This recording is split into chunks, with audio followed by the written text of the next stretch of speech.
చేసుకుంటున్నామండి. ముందుగా వీటిని బాయిల్ అయిన హాట్ వాటర్లో వేసి 2 మినిట్స్ ఉంచి తీసి చల్లటి నీళ్ళలో వేసి వంపేసుకోవాలండి. ఇప్పుడు తయారు చేసుకునే విధానం చూద్దామండి. వీటిని కాస్త వాటర్ తీసేసి పెట్టుకోవాలండి. ఇప్పుడు తయారు చేసుకునే విధానం చూసుకుందాం.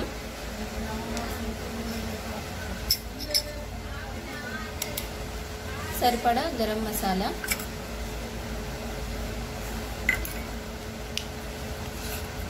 సరిపడా ధనియా పౌడర్, సరిపడా ఉప్పు,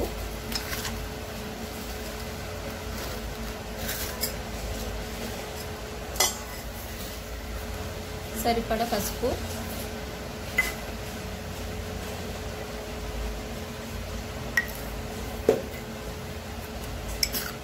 సరిపడా కారం,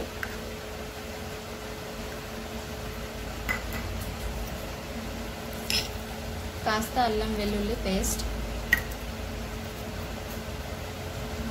1 కప్పు ఆనియన్ పేస్ట్,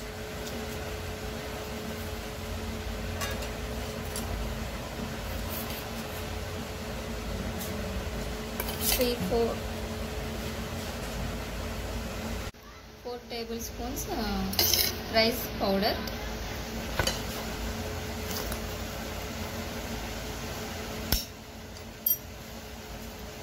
1 కప్పు శనగపిండి,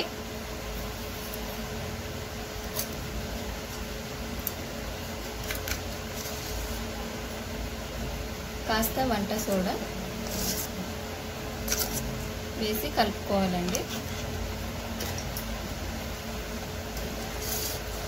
దీంట్లో వాటర్ వేయకూడదండి, ఎందుకంటే ఆనియన్ పేస్ట్లో, అల్లం వెల్లుల్లి పేస్ట్లో, మిల్ మేకర్లో ఉన్న వాటరే సరిపోతుంది. వాటర్ వేసుకోవాల్సిన అవసరం ఉండదు. ఇలా కలుపుకొని పెట్టుకోవాలి.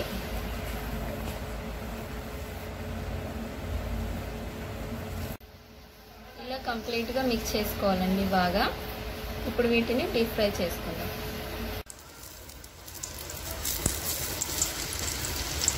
ఫ్రై చేసుకుంటున్నామండి.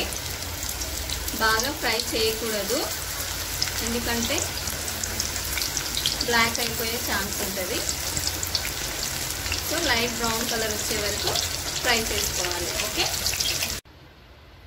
ఇప్పుడు మనం డీప్ ఫ్రై చేసుకున్న సోయాబీన్స్ ఉన్నాయి కదండి, వాటిని ఇప్పుడు మనం ఫ్రై చేసుకుందాం.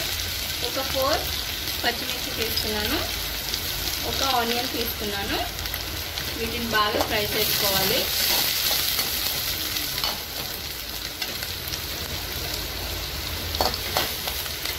దీంట్లో కొద్దిగా అల్లం వెల్లుల్లి పేస్ట్ వేసుకొని బాగా ఫ్రై చేసుకోవాలి. ఇవి బాగా ఫ్రై అయిపోయాయండి. ఇప్పుడు కొద్దిగా సోయా సాస్ వేసుకుందాము.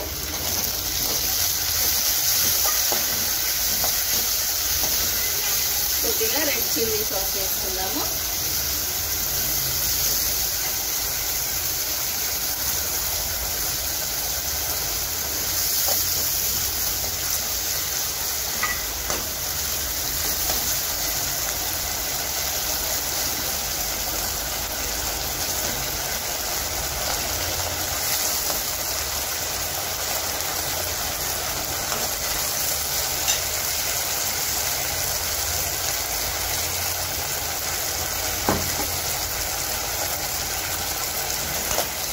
దీంట్లో టమాటో సాస్ వేసుకుంటున్నామండి.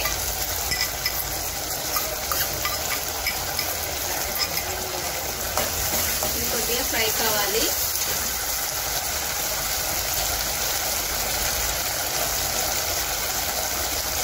కొద్దిగా వెనిగర్ వేసుకుంటున్నామండి.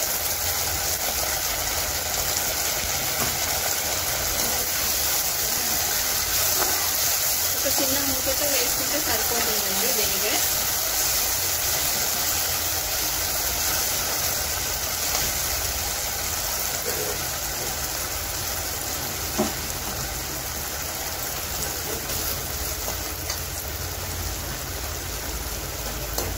కొద్దిగా వాటర్ వేసుకోవాలి.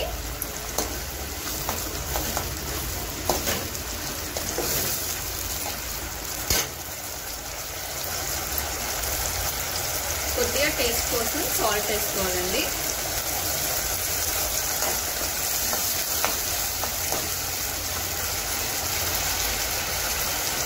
ఇప్పుడు మనం డీప్ ఫ్రై చేసుకున్న సోయాబీన్స్ ఉన్నాయి కదండి, వీటిని వేసుకొని ఫ్రై చేసుకోవాలి.